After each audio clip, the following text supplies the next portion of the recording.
Suspects on the loose. The search continues for two men who shot at a pedestrian. And change is coming. After a warm and humid end to this week, I do have more fall-like temperatures in my 7-day forecast. And everything's bigger in Texas. The quality level has raised dramatically. Do the vineyards in the Lone Star State keep up with the best of them? And a miracle potion, the vegetable that health experts are now swearing by. Will this new juice craze actually make all the difference? We'll tell you. This is Fox West Texas, live at 9. Good evening, everyone. This is Fox West Texas Live at 9. It's been about 8 years since an earthquake of this magnitude hit Scurry County. Tonight, many of you in the big country might have experienced one. The United States Geological Survey confirmed the quake hit just east of Highway 208 south of Fuller Oil Field. Now our chief meteorologist, Ricky Cody, stands by with more details on this earthquake. Hey, Ricky. Hey there, Kenny, and hello to you at home. Yeah, this has been since 2011 since an earthquake of this magnitude hit northern sections of Scurry County. This is just about 12 miles north of Snyder. So it happened earlier today. USGS confirming on their website about a 4.0 magnitude earthquake struck, as I mentioned, just north of Snyder in Scurry County. And as Kenny mentioned, the last time this happened, September 11, 2011. This is also not an area. It is an area that has been familiar with earthquakes before. We've discussed it right here on Fox West Texas Live at 9. The good news is no injuries were reported. Back here, weather across the Lone Star State, things are quiet overnight tonight. There have been a couple of showers down there along Interstate 10. That has been pretty much it, a sprinkle or two. That's really going to be it as we head through the overnight hours. So partly cloudy skies are in your forecast as we head through the first part of tomorrow morning.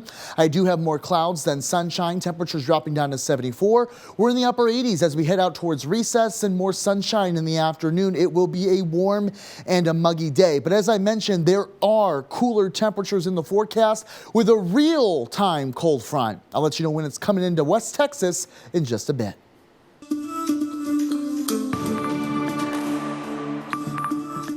Tonight, two suspects are still on the loose and an investigation continues in San Angelo after reportedly two men shot towards a pedestrian who was walking in a grassy median earlier this morning. Luckily, that 18-year-old man was not injured, but police believe he was in fact the intended target. According to San Angelo Police Department, a preliminary investigation revealed that around 8:30 a.m., two men were in a white four-door car driving westbound on Bryan Boulevard near West 15th Street when they began shooting. A bullet made contact with a 2006 Ford F-150 that was driving nearby. The driver was a 45-year-old San Angelo resident. Luckily, he was also not injured. But if you have any details on the suspect's whereabouts, you are urged to contact police immediately.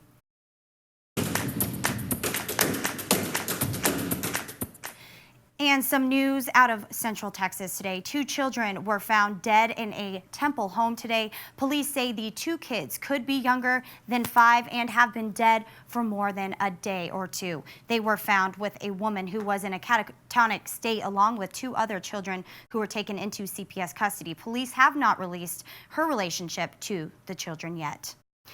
And the suspect accused of shooting and killing Harris County Sheriff's Deputy Sandeep Dhaliwal last Friday is being held without bond. Prosecutors say 47-year-old Robert Solis was pulled over by Deputy Dhaliwal for running a red light.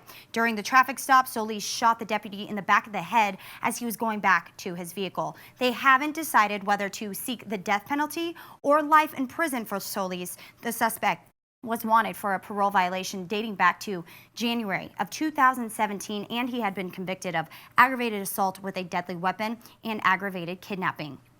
Meanwhile, HEB said it has discontinued the sale of e-cigarettes after concerns were raised about the health effects of vaping. This comes after vaping has made national headlines about an adverse effect of the practice, and the CDC announced that 805 illnesses were reported across the country and 13 deaths have been reported. We are now learning that many of those illnesses were attributed to the presence of THC, the active ingredient in marijuana.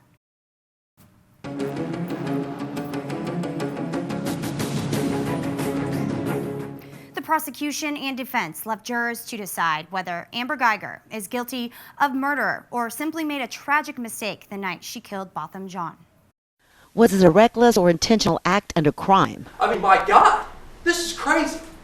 It was unreasonable. Or was it a tragic mistake? This tragic situation and it's resulting in this horrible tragedy. It's like a horrible, perfect storm has come together, and this happened.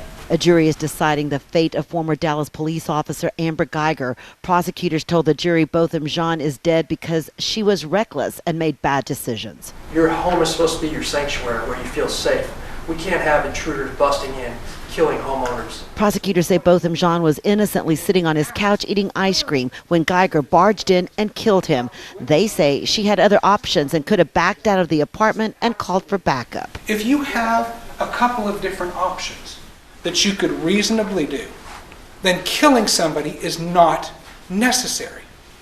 And unless you have the confluence of those two doctrines where it is immediate and necessary, you do not get to kill somebody and say, whoops, too bad. Defense attorneys say Geiger mistakenly thought she was in her apartment and Jean was an intruder who was coming at her.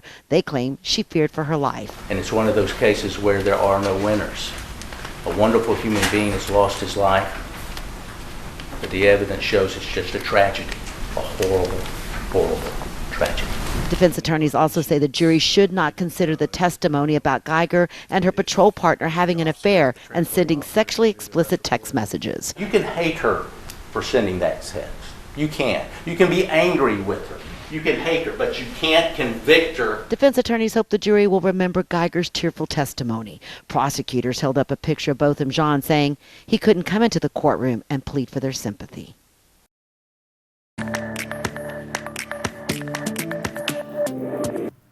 Depend on consistency in the product. So if we say a product is select, then it should be uniform, whether it's in Texas, New York, California, North Dakota. It should all be reflective of the same tenderness, juiciness, and flavor.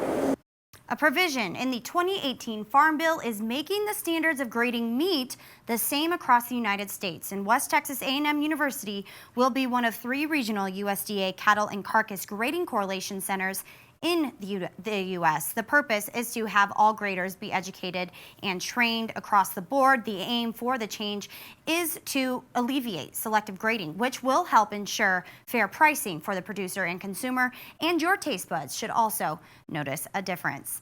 And this will also help ensure a fair price to producers for their cattle, which in turn will ensure that consumers are paying a fair price at the store as well. Meanwhile, hard to believe it's that time of year again. Elections are a month away, and the deadline in Texas to register or update any voter information is October 7th. The current number for those registered to vote in the Concho Valley is 66,403, and in the Big Country, 78,821. Now, we spoke to a political science professor, Paul Fabrizio, on his predictions for what these numbers mean for the November election. State legislature meets in odd number years for the first 6 months. At the end of it, they come out with some things that need to be approved by us. And most of us don't care, most don't participate, most don't register to vote for these things.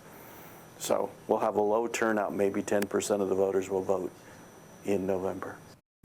Again, the date to register, that deadline in Texas is October 7th.